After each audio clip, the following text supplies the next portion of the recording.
क्या केजरीवाल सरकार ने दिल्ली में स्वास्थ्य सेवाओं को आईसीयू में डाल दिया है? क्या दिल्ली का हेल्थ सिस्टम पूरी तरीके से ध्वस्त हो चुका है? क्योंकि कैग की रिपोर्ट में दिल्ली के स्वास्थ्य सेवाओं की पोल खोल चुकी है। रिपोर्ट में कहा गया है कि दिल्ली के 14 अस्पतालों में आईसीयू नहीं है, जबकि 12 अस्पतालों में एम्बुलेंस ही नहीं है। रिपोर्ट के अनुसार कोविड-19 से निपटने के लिए केंद्र सरकार से मिले 787 करोड़ रुपए में से सिर्फ 582 करोड़ रुपए ही खर्च किए गए, जबकि बाकी राशि बिना उपयोग के ही रह गई। इसके चलते कोरोना संकट के दौरान जरूरी जो काम थे वो नहीं हो पाए, सुविधाओं की भारी कमी रही है। रिपोर्ट के अनुसार स्वास्थ्य कर्मचारियों की भर्ती, वेतन के लिए मिले 52 करोड़ रुपए में से 30 करोड़ रुपए ही खर्च नहीं किए गए, जिससे साफ है कि सरकार ने स्वास्थ्य कर्मचारियों की पर्याप्त भर्ती ही नहीं की, जिससे महामारी के दौरान लोगों को इलाज में भारी दिक्कतों का सामना भी करना पड़ा है।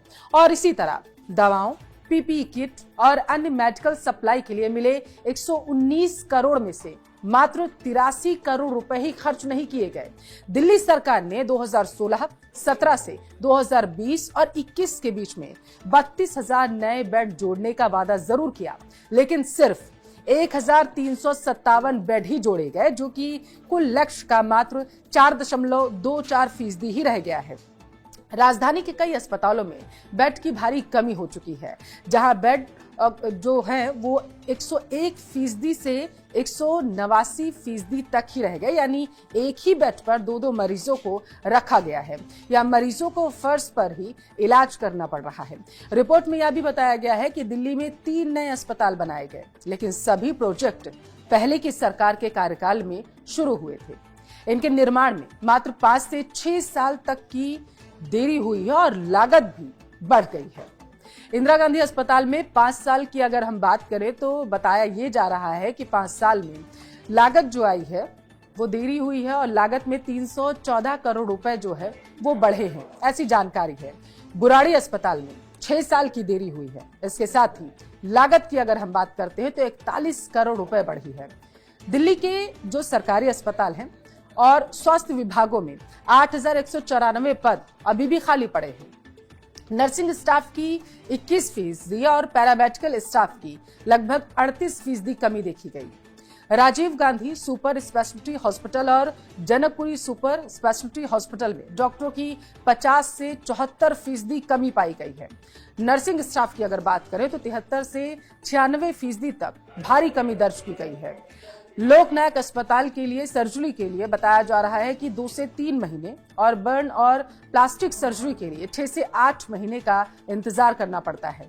चाचा नेहरू बाल चिकित्सालय में पीडियाट्रिक सर्जरी के लिए 12 महीने का लोगों को इंतजार करना पड़ता है। जरूरी सेवाओं की कमी, बदहाल मोहल्ला क्लिनिक, हालात तो और भी ज्यादा इससे अब खस्ता हाल हो चुके हैं, बदतर है हालात।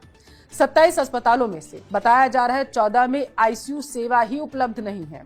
16 अस्पतालों में ब्लड बैंक की सुविधा लोगों को नहीं मिल रही थी। 8 अस्पतालों में ऑक्सीजन सप्लाई नहीं थी। 8 अस्पतालों में ऑक्सीजन सप्लाई नहीं होने की वजह से लोगों को परेशानी का सामना करना पड़ा। 12 अस्पतालों में एम्बुलेंस की सुविधा ही नहीं है, जिसकी वजह से लोगों को दिक्कत हुई। CATS एम्बुलेंस में जरूरी उपकरणों के बिना जो है ये चलाई जा रही है। मोहल्ला क्लिनिक की स्थिति भी खराब पाई गई है। 21 मोहल्ला क्लिनिक में शौचालय नहीं, 15 क्लिनिक्स में बिजली बैकअप की सुविधा ही नहीं पाई गई है। 6 क्लिनिक में डॉक्टर्स के लिए टेबल तक नहीं रखे गए हैं। 12 क्लिनिक में दिव्यांगों के लिए कोई सुविधा नहीं थी। और बताया अब ये जा रहा है कि कैग रिपोर्ट ने दिल्ली की जो स्वास्थ्य सेवाएं हैं उसकी पोल खोल कर रख दी। सेवाओं की हकीकत उजागर कर दी गई है। कोविड काल में सरकार द्वारा मिले फंड का सही तरीके से इस्तेमाल नहीं किया गया। अस्पताल में जरूरी सुविधाओं की भारी कमी देखी गई है। बताया ये जा रहा है कि स्टाफ की भारी किल्लत और भ्रष्टाचार की इशारा कर रहा है कि यहाँ पर भारी भ्रष्टाचार हुआ है। साफ है जैसे कैग रिपोर्ट आती जाएगी, केजरीवाल की मुसीबतें भी बढ़ती चली जाएंगी।